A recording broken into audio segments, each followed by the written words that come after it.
Yun, good morning mga ka-PRTV. Andito na naman tayo sa, alam nyo na kung saan lugar ito. Tahimik kasi. Ayan, ang ganda, di ba? Ganda ng view dito eh. Gustong gusto ko talaga dito, laging nagpupunta. Dito sa Barangay Gihay. So, andito na naman tayo para magkalikot ng motor. Doon ko sana gusto magpalit sa bahay ng mag-change oil kasi para andun yung mga gamit. Eh kaso maingay lagi eh. Minsan yung madalas lagi yung water pump maingay, naririnig nyo nung nag-adjust ako ng shock. Tsaka nagtabas ako nung maingay yung water pump, kaya dito na lang tayo. Wala, hindi talaga ako makapag-concentrate dun. Masyadong magulo, maingay. Dito ihuni lang ng ibon ang maririnig natin. May pinutol na puno dun, laki oh. Yung puno yun, ayun, tataas oh. Nakatumba. So guys, ito na nga, papalit tayo ng mag-change oil tayo. Yung ko odo ko is 9,839. Dapat 9,500 mag-change oil ako. Kasi yung last niyan, yung last ko niyan ay 8,500. Kada 1,000 nag-change oil ako eh, sumobra na. Parang 8,000 yata ako nung 8,500 nga nag-change oil ako. So dito tayo. Oh, may may ibon yun. Oh, Kilyawan Kilyawan. So tara, let's go guys. Samahan niyo ako. So ang langis natin is Yamalub Blue Core, baka naman Yamaha Yamalub Blue Core synthetic. Synthetic na to eh. Fully synthetic base for automatic motorcycle only. Blue Core. Kasi sa manual nitong motor natin, ito raw ang kailangan na mas magandang langis para sa motor oil. So itong gagamitin natin, kaya itong ginagamit natin. Tsaka yung gas niya unleaded lang nakalagay doon sa manual niya eh. Kaya yun ang ginagamit ko. So let's go. Dito. Ito empty ito. Ito ang paglalagyan natin ng pinagpalitan, ito may laman. So kailangan nakalagay sa manual is 800 ml lang. Ito ay 1,000 liter. So babawasan natin ng 200. Kaya ito ang gagamitin natin. So let's go guys. Palit na tayo. Mainit pa yung makina. So itagilid mo natin yung motor para madukot natin yung huwag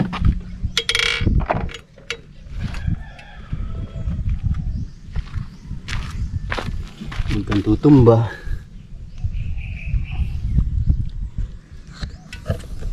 Mainit pa eh kasi galing ako sa So gagamitin natin close range na 12 ito.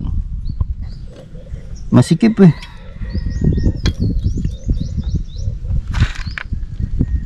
Ayan na, tigas. So hura natin ng tabo para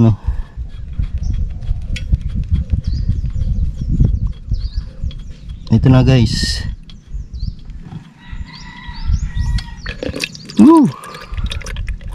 Ang init ng init ng langis.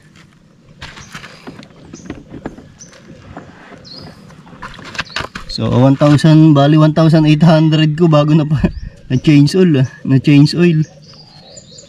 Last na change oil ko yan guys. Mga ka-PRTV nung December.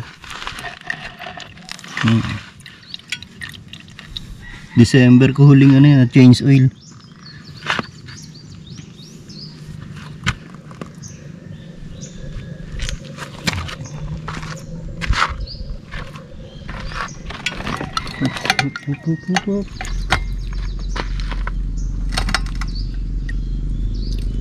Tama ba?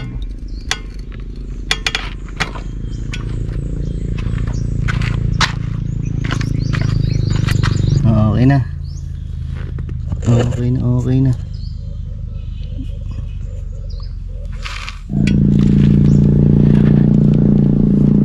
sisimutin na lang natin. Sisimutin na lang natin. Ano? Ay,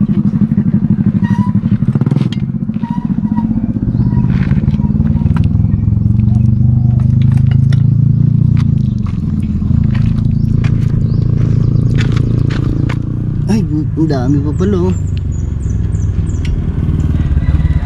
Nakatagilid kasi. Tinapon na natin yung iba guys. Sayang.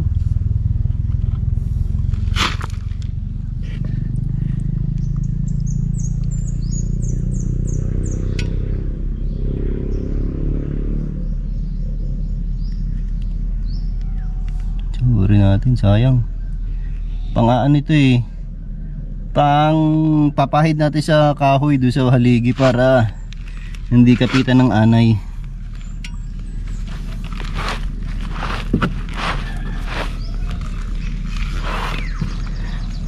Natapon ng iba, sayang.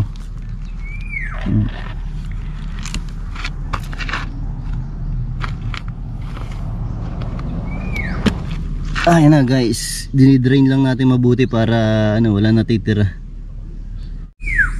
So tapos ito guys, ito yung pagsasalina natin ng ano, langis. Bubuksan natin ito. Bubuksan natin siya para dyan tayo makapagsali ng langis. Ito, Allen wrench.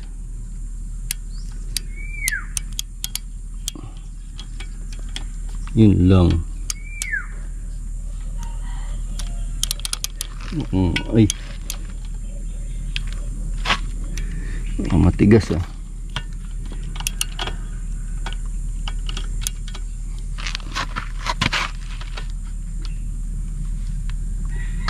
Yun. Akala ko may hirapang magtanggal.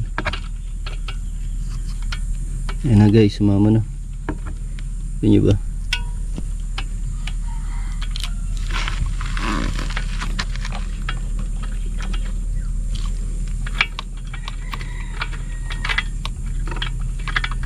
Mainit eh.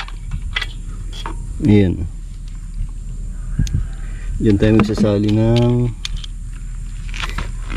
langis. So ito na mga ka-PR TV, balik na natin yung drain plug para malagyan na natin ng langis.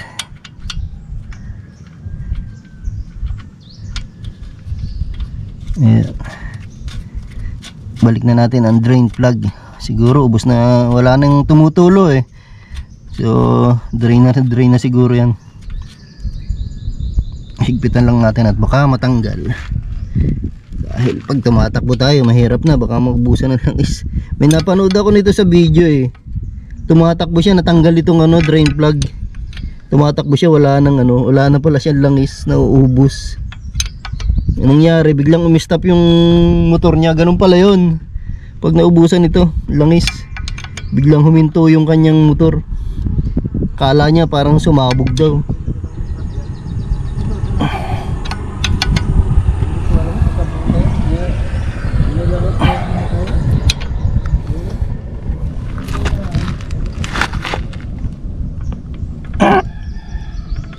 Yan, mahigpit na yan siguro.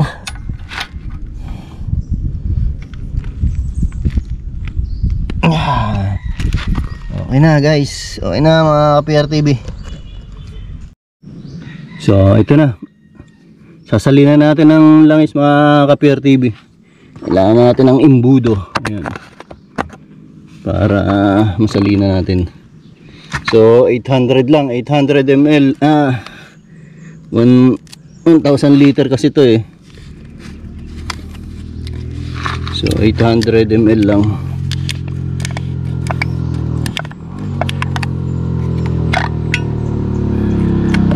Dami itong mga daan ano, tricycle, motor.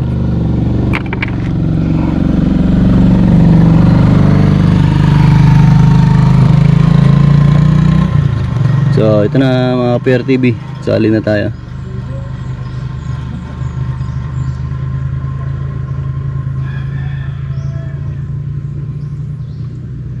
Kulay blue talaga oh. Kita niyo ba? Blue core. Blue core. So ganyan lang kasimple yung pag change oil. Diba? Dati nung una, nag-ano ako sa motor trade. Doon ako nagpapalit. Grabe. Magkano labor? 150. Kayang-kaya ko naman pala.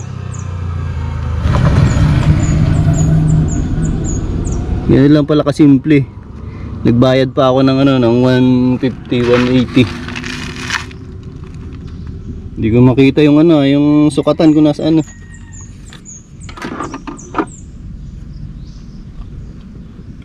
200 pa.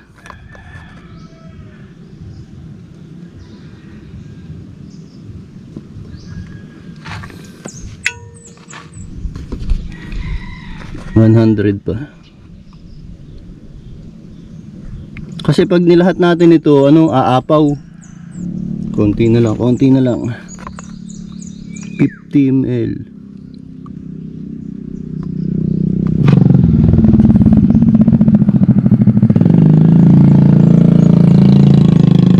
Yan, so okay na mga ka-PRTV, ganyan lang kasimple yung pagpapalit ng pag-change oil. Nung una, hindi ko pa kasi alam, kaya pumunta ako ng motor trade. Ngayon, nung nagpapalit sila, nagpapalit yung bata pa nga bata pa sa akin nagpapalit Pinanood ko yung kasi ganyan ako pag pag hindi ko pa alam, pinapanood ko. Ngayon, pag nalaman ko na, yun, hindi na ako, alam ko na kung paano magpalit. Ganun lang pala. So, nakakatipid na tayo ng 150 sa labor. Dati nagbabayad ako. Isang beses lang naman yun. So ito, ayan, may tira pa tayo. Pag tayo nakaipon ng ganito, 200, 204, di may pamalit na ulit tayo. So ganun lang kasimple guys. Ganun lang kasimple mga ka-PRTV.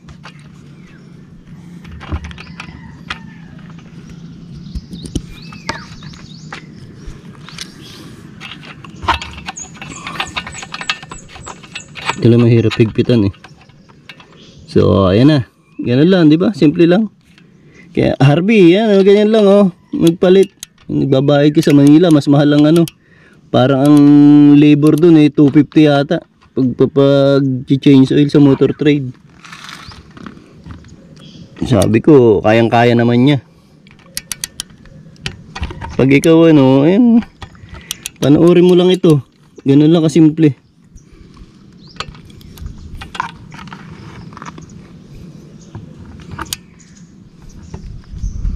Kayang-kaya mo naman gawin. Di ba? Harvey, kayang-kaya mo naman gawin. Dito pag sa mga lang, mekaniko, yung mga lang, pwede mga 30, 40, ganyan. Hanggang 50 ang labor nila. Pag yun sa mga shop-shop lang. Pero pag sa motor trade, sa Yamaha ka pumunta, 150, 180 ang labor. Gas. Okay na yan. So guys, yan, ganyan lang kasimple. Diba? So ayan na, ganyan lang kasimple magpalit ng mag-change oil. So Harvey, kayang-kaya mo na yan. Kahit di ka na pumunta ng motor trade, kayang-kaya mo na change oil. Yan lang ito lang. At saka yung ilalim, i-drain mo lang yung langis. Ayun, katulad yan, drain natin. Isasalin ko dito doon sa empty ko para papahid ko doon sa kahoy na doon sa bahay, doon sa haligi ng mga rabbit. So yun lang. So hanggang dito na lang guys. Ganun lang yung kasimple yung tutorial natin dito sa pag-change oil. So sana may natutunan kayo. No more to say. Paalam. Bye bye.